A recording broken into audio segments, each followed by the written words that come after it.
নিব। প্রথম কথা হচ্ছে আজকের মেলার মাধ্যমে একদম শেষ দিকে উদ্বোধনীতে গভর্নর স্যার 1 মিনিট সময় এখানে দিবেন। আমরা বাংলাদেশ ব্যাংকের ওয়েবসাইটে যে এসএমই পোর্টালটি, এটা ছিল আগে থেকেই, কিন্তু আমরা পুরো খোলনলচে পাল্টে ফেলে গতকালকেই আমাদের আইটি বাংলা এবং ইংরেজি দুটো ভার্সনই আপলোড করেছে। আজকে গভর্নর মহোদয় সেটা এখানে ক্লিক করে একটা লঞ্চিং করবেন। এই পোর্টালটির আমি ব্যাংকার এবং উদ্যোক্তাদের বিশেষভাবে আহ্বান জানাবো, আপনারা সুযোগ গ্রহণ করবেন। এখানে শুধু বাংলাদেশের এসএমই খাতের তথ্যই না, আমাদের যত সার্কুলার লেটার এবং আপডেটেড ডাটা, ইভেন এই মেলার আজকের উদ্বোধনীর পরেই আপনারা হয়তো সন্ধ্যায় ঢুকলেই এই মেলার আপডেটটাও সেখানে পেয়ে যাবেন।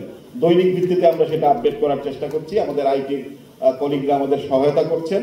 আর দ্বিতীয় কথা হচ্ছে, মেলাতে কিন্তু আমরা শুধু এই উদ্বোধনী অনুষ্ঠান বা প্রচারটাই মূল না, প্রচার অবশ্যই একটা বড় ব্যাপার। আমাদের সাংবাদিক বন্ধুরা আমাদের সেই সহায়তা করবেন, মানুষের জানা দরকার আমরা কি কি করছি সবাইকে সাথে নিয়ে।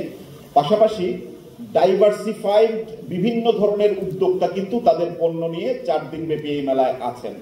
আপনারা তাদের স্টলগুলো ভিজিট করবেন, তাদেরকে উৎসাহ দিবেন, তাদেরকে প্রয়োজনীয় পরামর্শ দিবেন, তাদের পণ্য কিনবেন, এটা আমাদের প্রত্যাশা। মেলায় এই পণ্য প্রদর্শনী ছাড়াও আমরা 3 দিনে, আজকে এবং আগামীকাল, এই 2 দিনে কিন্তু আমরা 3টা সেমিনার আয়োজন করেছি, যেটা এর পাশের রুমটাতেই শামসুর রহমান হলে অনুষ্ঠিত হবে। আজকে একটি এবং আগামীকালকে 2টো। একটার বিষয়বস্তু হচ্ছে অপ্রাতিষ্ঠানিক যে উদ্যোক্তাদের আমরা এবার সার্কুলারে নিয়ে এসেছি আওতায়, তাদেরকে কিভাবে আমরা মূল অর্থনৈতিক সহজ সুযোগ সুবিধা দেওয়ার ব্যাপারে অন্তর্ভুক্ত করতে পারি। আরেকটি বিষয় হচ্ছে উদ্যোক্তা তৈরির জন্য কি কি বিষয় আসলে জানা দরকার, প্রাতিষ্ঠানিক পড়াশোনার পাশাপাশি উদ্যোক্তা হওয়ার জন্য কি কি এর অতিরিক্ত বিষয়গুলো আমাদের জানা দরকার। আমরা আরেকটি বিষয় হচ্ছে আমাদের এই এসএমই, বিশেষ করে নারী উদ্যোক্তাদের ঋণ দেওয়ার ক্ষেত্রে বা তাদের অর্থায়নের ক্ষেত্রে এআই বেসড যে বিষয়গুলো আছে সেইগুলোকে আমরা কিভাবে কাজে লাগাতে পারি। এই 3টি সেমিনারে আমাদের সাথে পার্টনার হিসেবে আছে the city bank PLC, the BRAC bank PLC এবং আইডিএলসি ফাইন্যান্স লিমিটেড। আমি তাদেরকেও এই সুযোগে একটু ধন্যবাদ জানাই।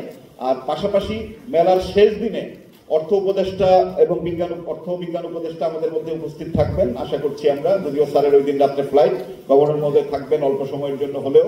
আমরা 6 জন নারী উদ্যোক্তাকে ওই দিন সম্মাননা দিব।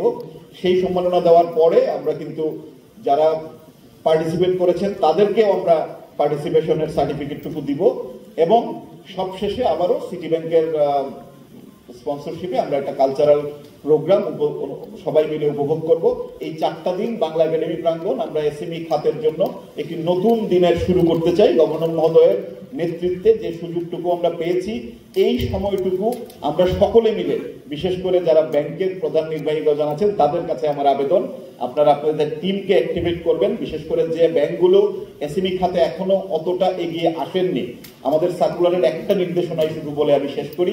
আপনারা জানেন আমরা 2027 সালের মধ্যে আপনাদেরকে আলাদা করে একটি সিআরএম এর মধ্যে ক্রেডিট অ্যাডমিনিস্ট্রেশন বা যাই আপনারা বলেন ক্রেডিট রিস্ক ম্যানেজমেন্ট, সেখানে একটা আলাদা ইউনিট করতে বলেছি এসএমই লোনগুলোকে মনিটর করার জন্য বা অ্যাপ্রুভ করার জন্য।